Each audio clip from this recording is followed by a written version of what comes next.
This is Live Bet Sunday on VSiN, the Sports Betting Network. Just like that, the Celtics in a blink of an eye, up 61-51, 8 minutes to go in the third quarter. Welcome back in. It's Live Bet Sunday on VSiN, the Sports Betting Network. I'm Dustin Swedelson alongside Will Hill, taking you through all the afternoon action here as the Magic, who went into the break with a 1-point lead on the road in Boston, have seen the Celtics come out strong to start things off. However, Paolo Banchero getting to the bucket to make it a 7-point game again.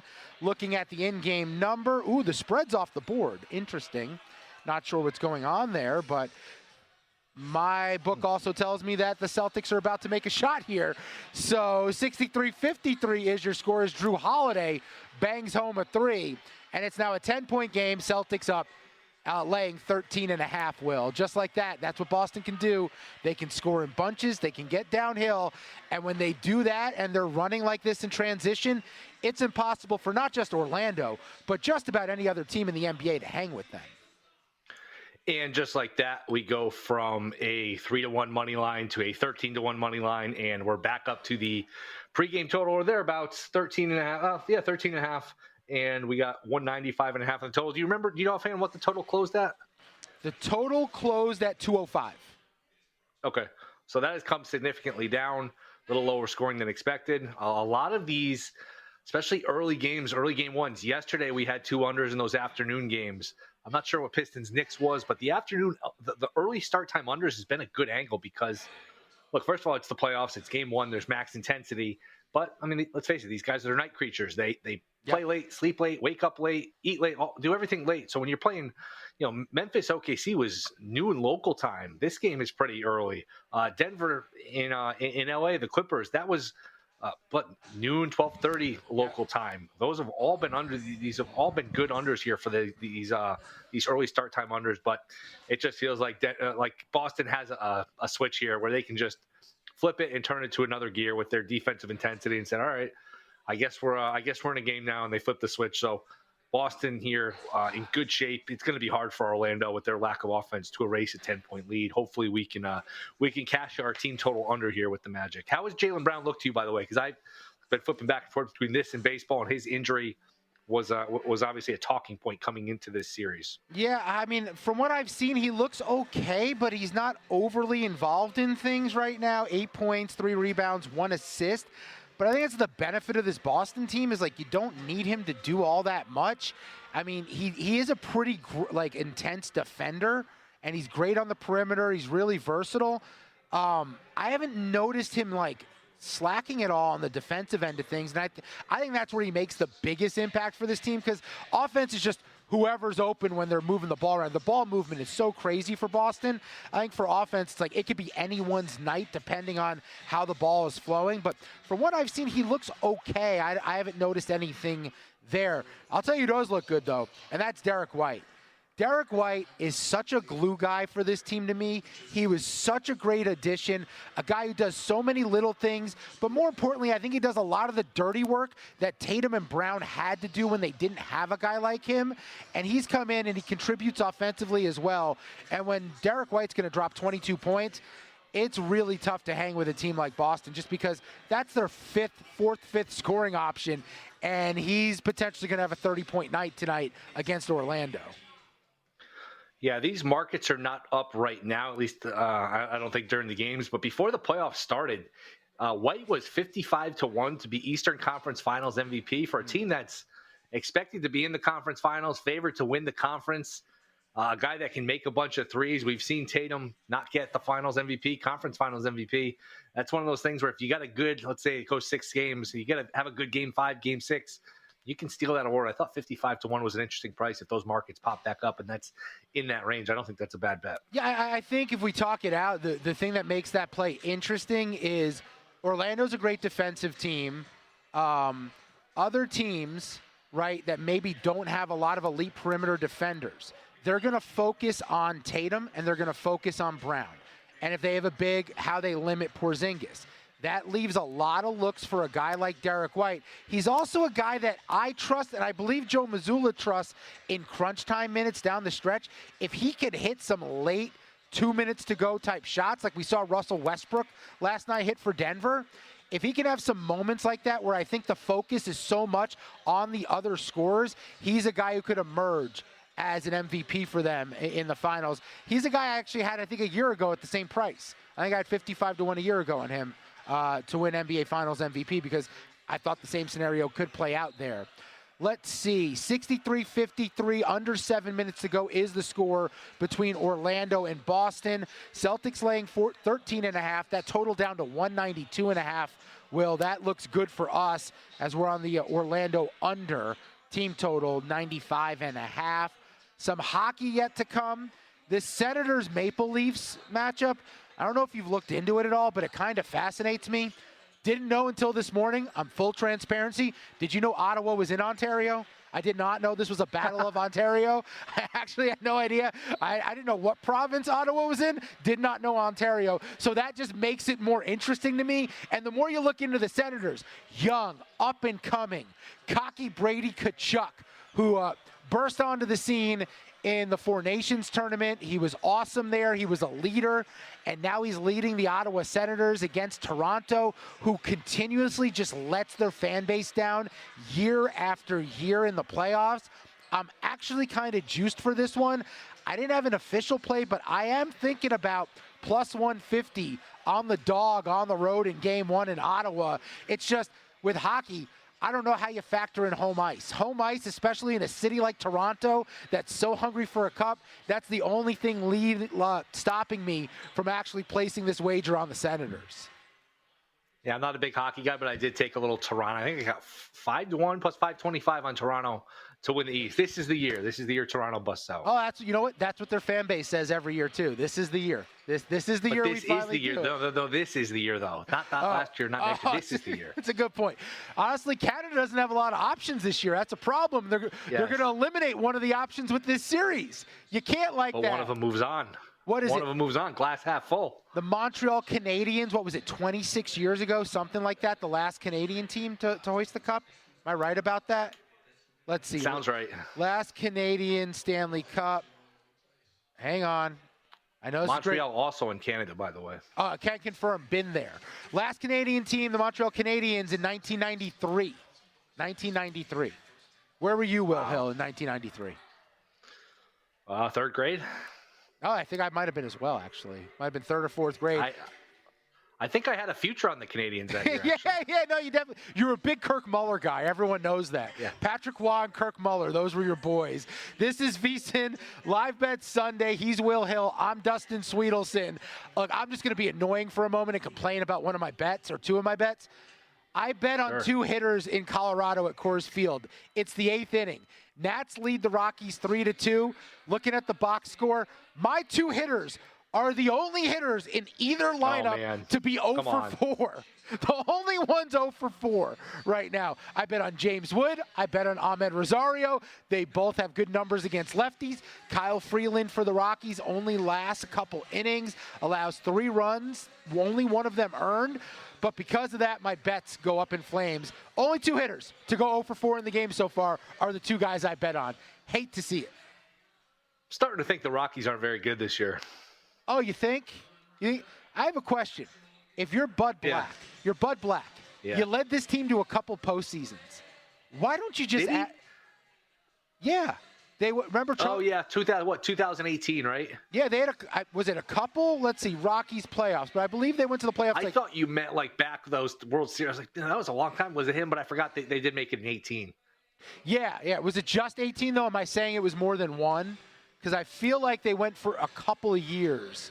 18 and 17. Yeah, they went 18 and 17. Okay, yeah, you're right. They might have lost in the play-in in 17 to Arizona. Is that right? Yeah, wild card in 17, divisional series in 18. Yep. I just look at Bud Black. Seems like a guy who's a great guy. I know I've interviewed him before at Cactus League, and like everyone loves him. It's just like, can we go do something? Like, why do you want to be here? I get it. People love Colorado. The pictures look beautiful. I understand all that. But why not just go do something else in baseball? Well, why coach? Why manage this organization that is going nowhere?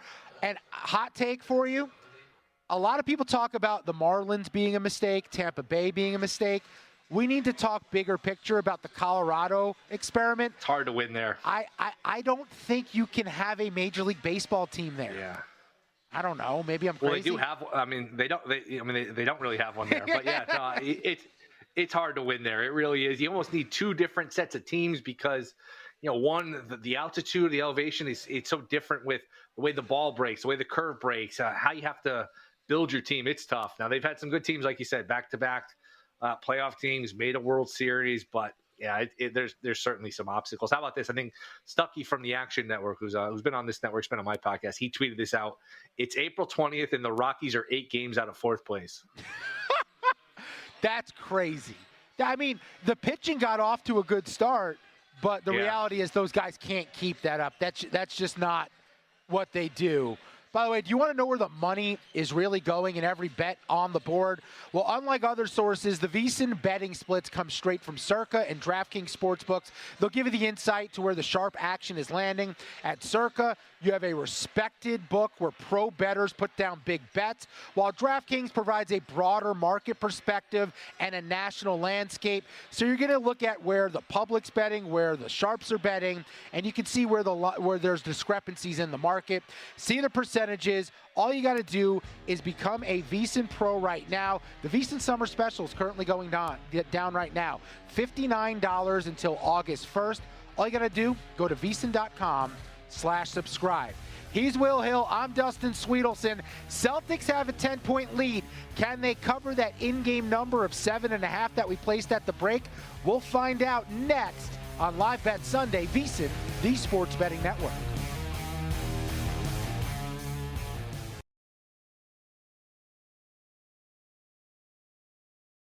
This is Live Bet Sunday on VSiN, the Sports Betting Network.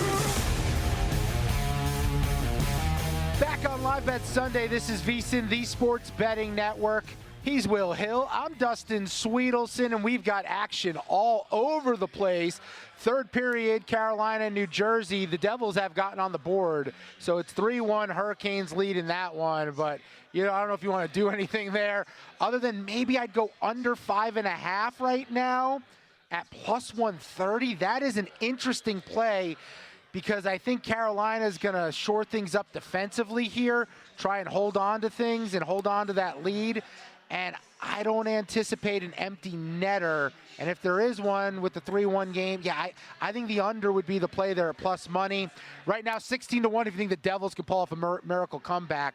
However, in the NBA, the Celtics have jumped all over the Magic in the second half, outscoring them 26-10, currently up 74-59. Celtics are laying a big price in game, minus 16.5. That in-game total is 195.5, Will, and that's what Boston does. When you think you have them, you think you have a chance for a close game, they can flip a switch and ignite and look like they've looked over the course of the last few minutes in this one. What have you seen from Boston so far in the second half?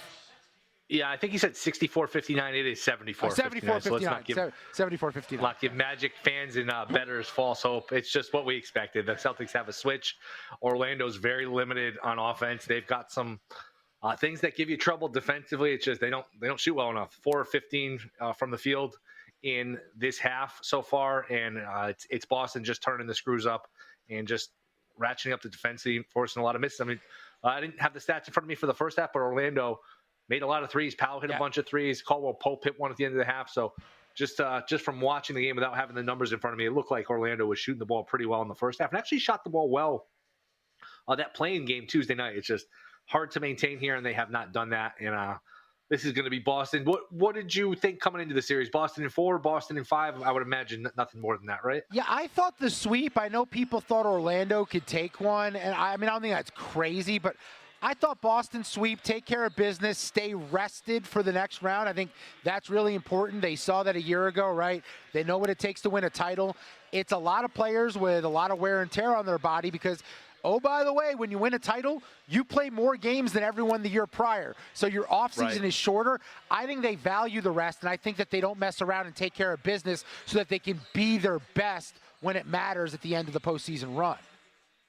Yep, makes sense. I never trust Boston to sweep. I never trust them. I had them to sweep last year against Miami. Remember, Miami was no Butler. Yeah. They were missing like Rozier. I was like, oh, this is it. Celtics are going to sweep. Nope, couldn't do that. Against the Cavs, couldn't sweep. Cavs were missing a million guys. Ironically, they did sweep against the Pacers, and that was one where they could have lost just about every game in that Indy series in the conference finals. But yeah, I never trust them to keep the foot on the gas and actually sweep. But whether it's 4 or 5, this should be Boston advancing, I would think, in rather short order. It's not like Orlando has some great home court here. So this has just been complete lockdown defense from the Celtics, who have still, with 2 minutes to go in the third quarter, they've allowed 10 points. So when you can hold the team to 10 points in a quarter in a playoff game or thereabout, you're playing some good defense. This is domination. If I set the number at over 2.5 championships for this Celtic core, you're going under. Yeah. Really?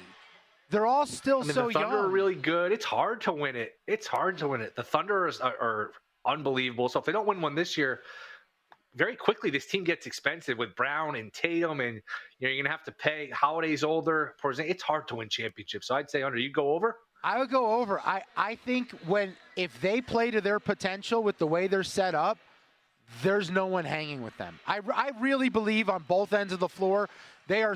I think OKC could hang with them. See, I think OKC will get there. I think OKC is still very young. They're still very inexperienced.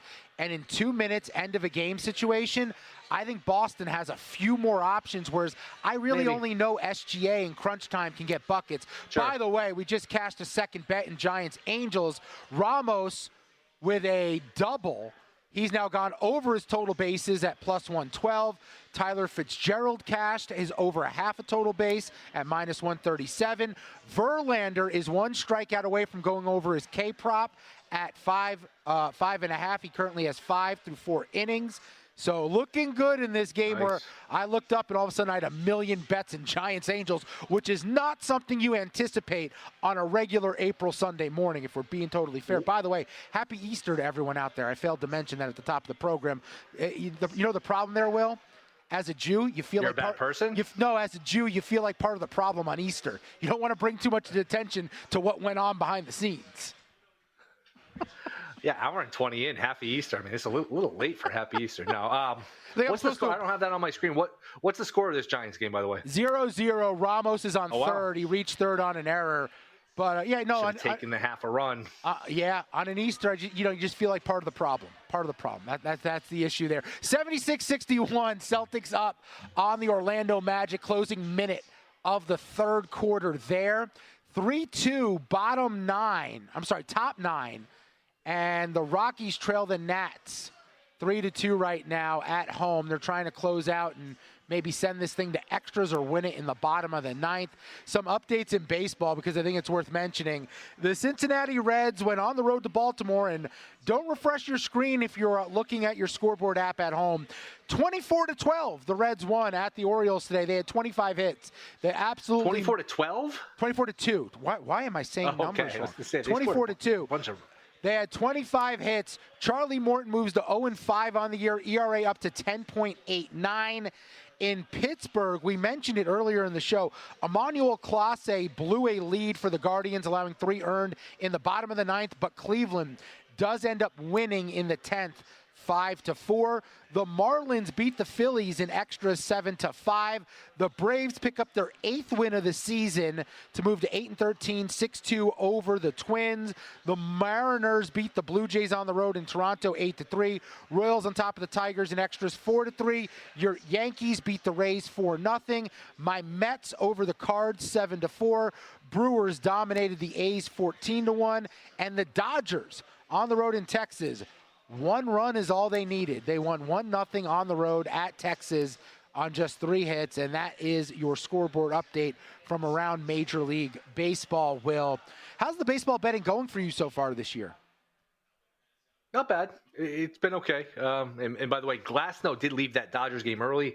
Sounds like it's just leg cramp. So, anytime Glasnow, you always got to hold your breath. He's one of these guys that made of glass, no pun intended. I guess pun somewhat intended. Yeah. But leg cramp could be worse. It's not like one of these deals where, elbow discomfort. That's the worst thing you want to hear when you got a pitcher like a future prop, or, you got him on your fantasy team, whatever the case is. That elbow discomfort is one where you don't want to hear that. But a leg cramp, not the worst thing in the world. But a good series. The Friday night game, DeGrom versus the Dodgers, was good. The game yesterday was good with Garcia hitting the walk-off homer off his former teammate. So those have been good games. Look, not impossible.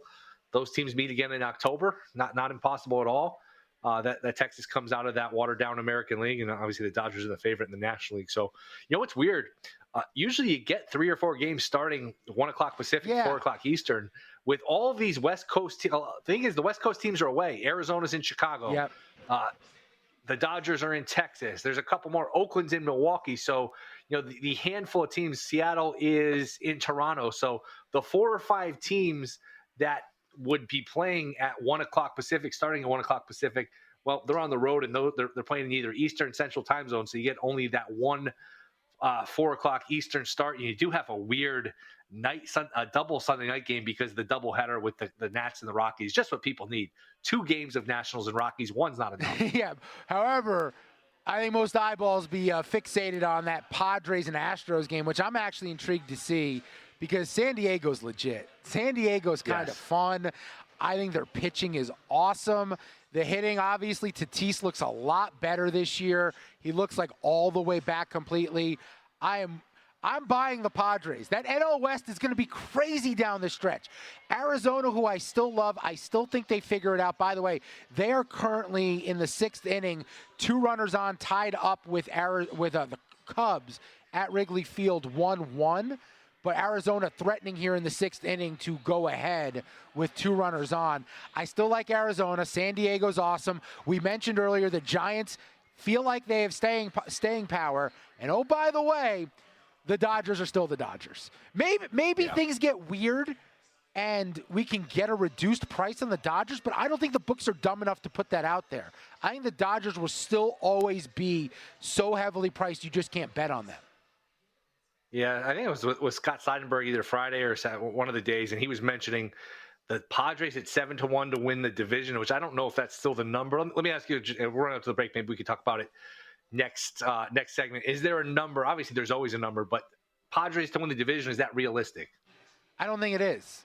Because the difference between the Dodgers and everyone else, Will, is the Dodgers are built in a way to withstand any injuries. They have so much depth, so many extra arms, so many extra fielders who can play multiple positions.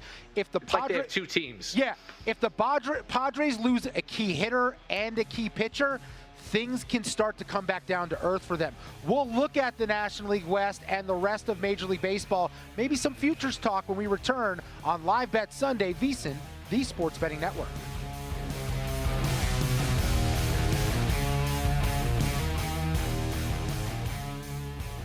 This is Live Bet Sunday on VSiN, the Sports Betting Network. 4th quarter underway in Boston. Celtics up 81-69 on the visiting Magic. 11:15 to go in the contest. Welcome back in. It's Live Bet Sunday on VSiN, the Sports Betting Network. He's Will Hill. I'm Dustin Swedelson. We've got action everywhere. Carolina in the Stanley Cup playoffs up 3-1 on the visiting New Jersey Devils. 10 minutes to go in the 3rd period there. And we've got baseball actioning happening across the board right now, where before we went to the last break, Will and I were discussing at National League West, where there's 4 legit teams and the Colorado Rockies exist. Even the Rockies can't pull down the aura that exudes from the National League West. But right now, the Dodgers, where they win over the Rangers today, 1-0. They're the class of Major League Baseball. However, the question is, could San Diego, who's gotten off to a really hot start, a big game with the Astros tonight, could the Padres steal that division? When we go and look at the division prices, Will, what jumped out to you from the National League West? Yeah, I mean, we were just talking between the break, and I think we kind of teased it going into the break. What number would you need on San Diego? I'm not looking to bet it. I don't think they're going to win, but at plus 750, I'm curious what you think. Kind of getting there, kind of close. It's 7.5 to 1. I know it's you got to tie up your money, but it's not like it's even money or 2 to 1 or 3 to 1. And this might be a bet where you make it and you look at the end of the year in your account and say, oh my goodness, what the hell was I thinking? I bet somebody other than the Dodgers to win the West. Why did I bet that? Sometimes it's funny to look back at the end of any season and the futures bets you had, and you feel like the smartest person in the world, the dumbest person in the world, depending on the bets. Wow, I got that number. That was a great number. That number was awful, vice versa. But 750 is in the ballpark. Again, I don't think they're going to do it, but you know what sticks out to me, or what gives me some hope for the Padres? There was that year, was it 2021, when the Dodgers won, I forget how many games, but the Giants won like 105, 107, something crazy out of nowhere. You're probably going to need to get in the hundreds if you're the Padres, but you know what? Maybe you beat them head to head. Dodgers get some injuries. We can talk about the Dodgers. They have all this depth, which they do, but they're still, they're throwing Bobby Miller out there. They threw him out there the other night. So it's not like they're completely just immune to injuries. And he's obviously seen better days. He came up. He was really good. He was horrible last year. And he was bad again to start the season. So at 750, I guess, long-winded way of saying I'm at least interested. Yeah, look, the Dodgers will get Kershaw. There's Gonsolin. There's River Ryan. There's Snell's banged up. They have all these guys on the IL that a bunch of them are going to come back at some point. They have bats in the minors. I just think they're just built unlike any team we've ever seen for a 162-game season. And when I think about a team like the Padres, as awesome as the start has been, remember, the Brian Roberts Orioles that burst on the scene and, led at the All-Star break and looked like an awesome team and then didn't even make the postseason? I think about talking 2005? Is this 2005 Orioles reference? Yeah. Do you remember that? I think the Nats might have been in first place in the National League as well at the time. And it was Lee Mazzilli managing the Orioles. Two surprise teams where that happens, and then they have nothing to show for it. I think baseball is such a different grind, and the Dodgers are built in a way we've never seen to withstand it because they can handle injuries, they can handle slumps, they can win in a 1-0 game like today, or they can do what Cincinnati did to Baltimore today and win by 20. Either way, they're built for any style of fight. However, with all that said, 7-1 is a big number on a team that I expect to be in the playoffs. Yeah, plus 750. So, and that's only one book we shop around. What number would you absolutely pull the trigger on? Like if it got to 10-1, 12-1, what's one where it's more than just an intriguing number? What's one that would actually make you take your little thumb and press submit on a bet with the Padres? 10 to 1. 10-1's the lowest. I think 10 I would bite. I think I'd bite on 10 too. But I'd also say at minus 190 to make the playoffs. I just like that. Minus 190. You're not laying a huge number. And I agree. And the injury thing is what I'll always bring up. It still does look like a team that if they have 1 or 2 injuries, still should be playoff bound. However, we did talk about the National League and how difficult it's going to be, and there's so many teams vying for that spot. Can't count out my boys in Arizona. You know I love the Diamondbacks and the Giants, who are playing right now with Verlander on the hill. They have some depth in arms that they didn't have a year ago. It may not be sexy, but I think they're a good team that's going to be there in the end. I would expect the Giants to fall back before I expect the Padres to fall back. Do you think that's a fair assessment?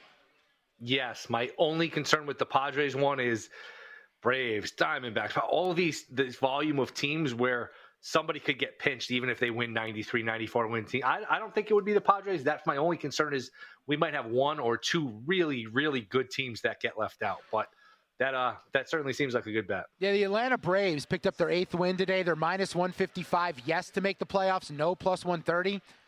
I'll tell you this as a Mets fan, that organization ruined my childhood. I will never count them out. They are always figuring out ways to get back in it.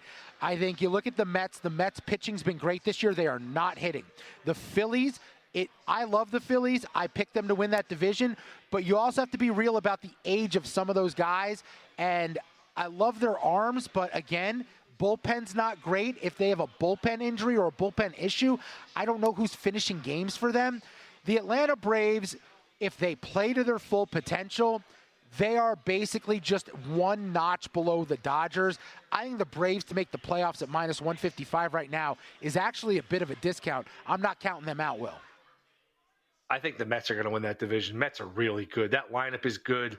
That lineup might be great. Soto hasn't even gotten going yet. That's a good bullpen. They're going to add. The starting pitching's been okay. Plus, they're going to get Manaea back. Maybe they get Montas back at some point. So I actually think the Mets are really good. I said it and I didn't bet it. The plus 230 I thought was way too long at certain books.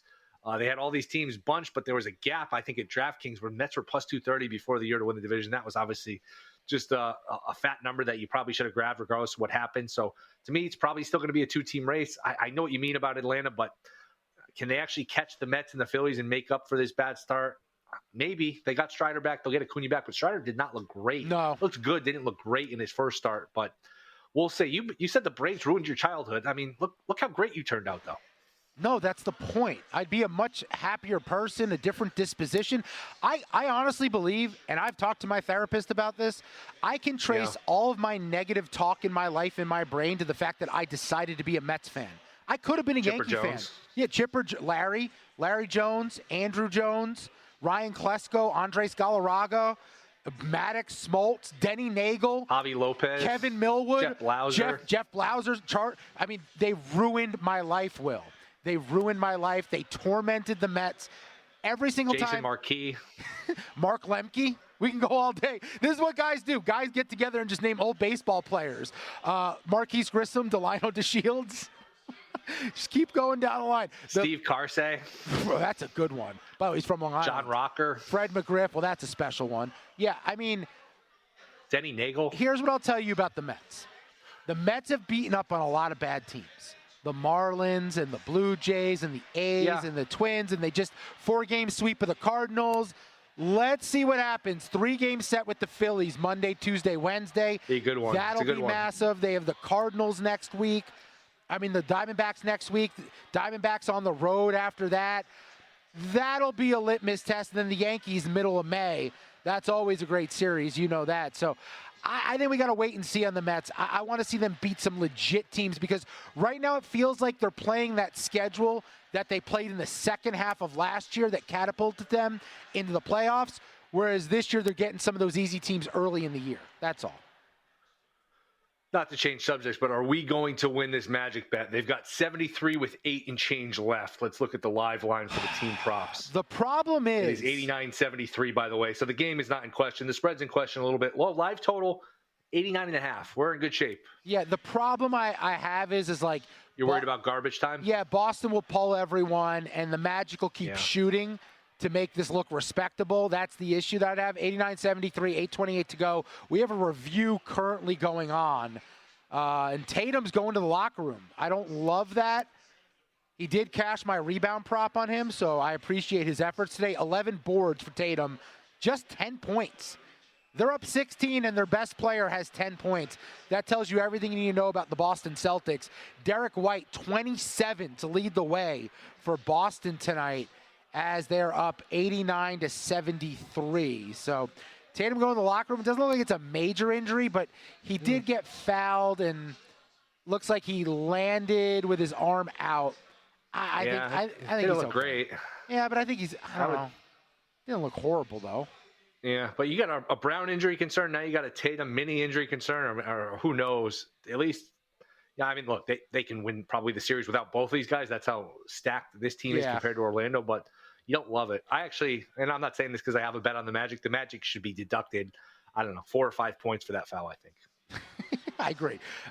By the way, VSiN fans, now is the time to plan your Vegas getaway. Circa Las Vegas owner Derek Stevens is offering you 15% off at 3 incredible properties. You've got Circa Las Vegas, the D Hotel, and Golden Gate. Whether you're lounging by Stadium Swim or enjoying all the excitement in Vegas, you'll save big with the promo code VSiN15. Book your stay now, circalasvegas.com. Use promo code VSIN15. That's VSiN15 to get 15% off. Your Vegas adventure starts here.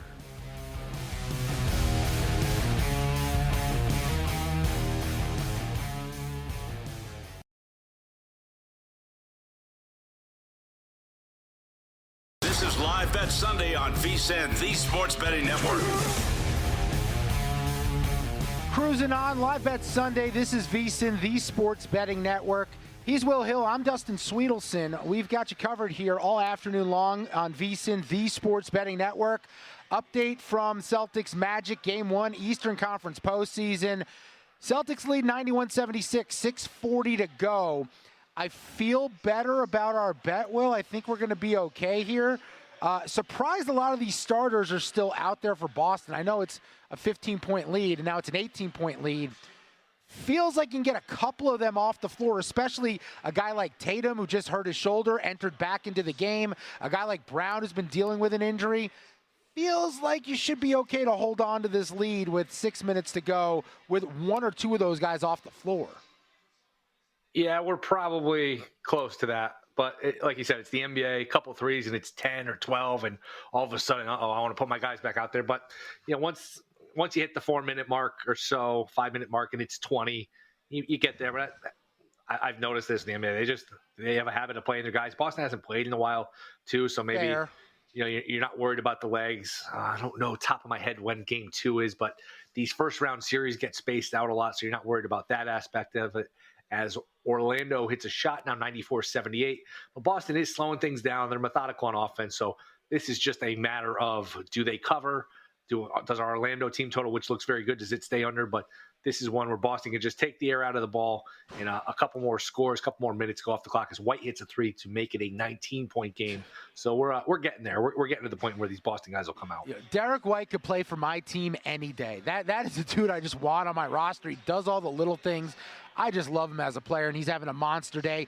Game 3 of this series will be on Wednesday at 7 p.m. Eastern time. By the way, still a couple more games to tip off in the association today.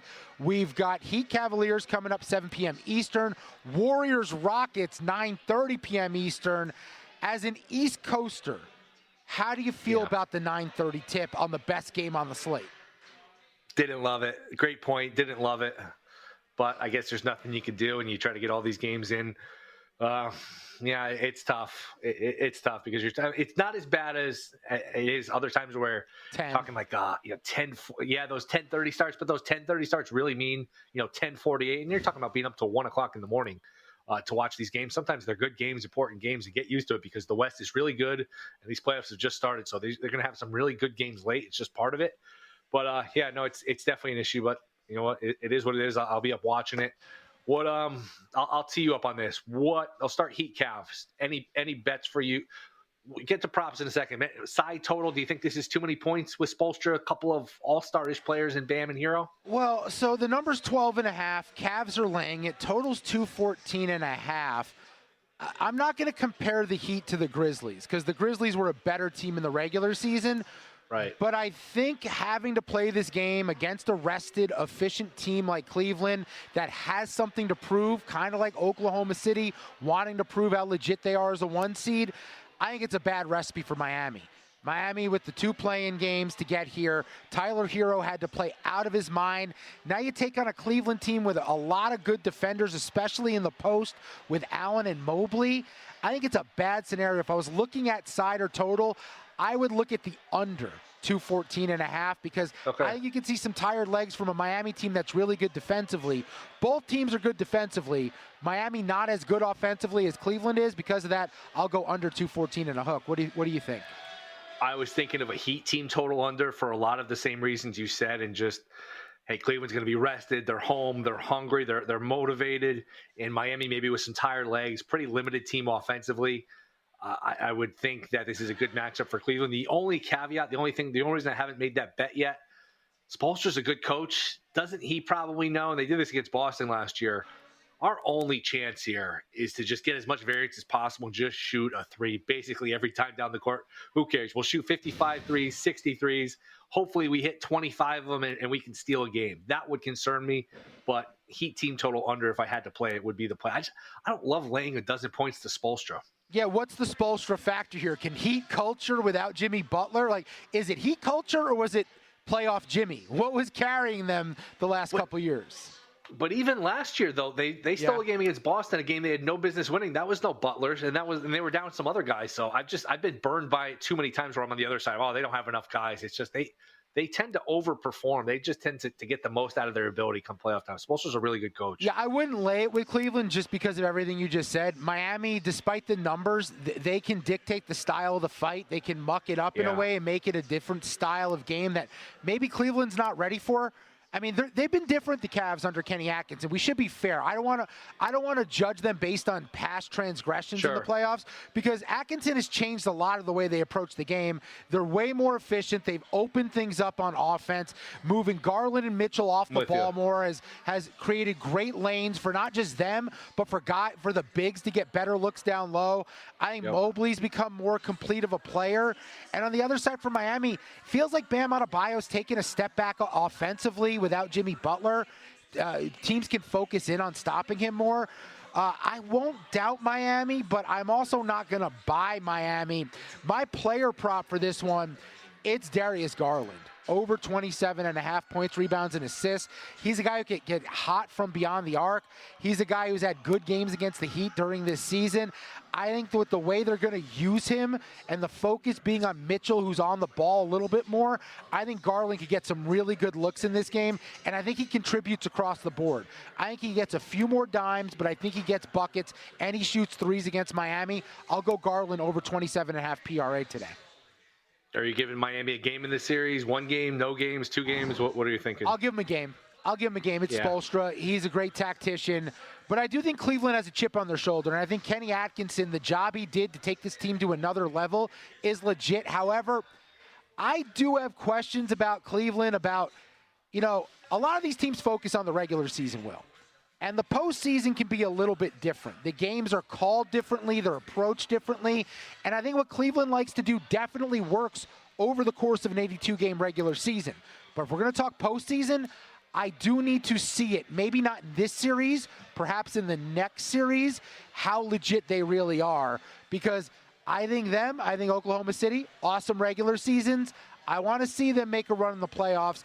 I have more questions about Cleveland, obviously, than I do the Thunder, but I think time will tell with Cleveland. No, I think everything you brought up is fair. Now, as far as Houston Golden State, I did not play this one. I did take Houston plus a game and a half. I do think they have some advantages in terms of their youth, their athleticism. They're very physical, and man, if there was ever a series, and I saw this for one of the series, I forget what book it was. I don't know if it was one of my books or somewhere else posted it. If you could ever bet over technicals, over flagrants, over ejections, there's going to be some fireworks. You got Steven Adams, Draymond, that whole rivalry renewed. Butler's a feisty guy. Udoka can be in your face. Houston is really, really physical and big. I think once you get past game 3 or game 4, it starts to be every other day, which for an older Warriors team could be an issue. I don't have the Rockets I don't have the guts to just pick them to win the series straight up, but I do think plus a game and a half, especially with home court, is interesting. So that was my bet. I laid minus 105. You could still get it, in that range. Do you have a feel for this game or for this series? Well, I mean, look, the Warriors only second number 7 seed to be favored over a 2. The other was the Lakers in 21 who lost to the Suns. I have 2 futures in this series. I have 30-1 on Golden State to win it all. I have 50-1 on Houston to win the West that I bet in June of last year. Ooh. Don't ask me what I was thinking. Look at you. It was like the week of the NBA draft where the rumors were they were going to trade for Brandon Ingram. They didn't trade for Brandon Ingram, yet they're the 2 seed. So I win either way here. I love the Rockets. Don't get me wrong. I don't trust the go-to scoring late in games. Jalen Green is the only option there. That concerns me. On the other side, you have Butler and you have Curry. Now, they're older, and there's been a lot of wear and tear on them. Because of that, I do think Golden State's going to win, but because of that, I'm not doing anything series-wise with this one. I'll just let either one of those tickets survive to the next round.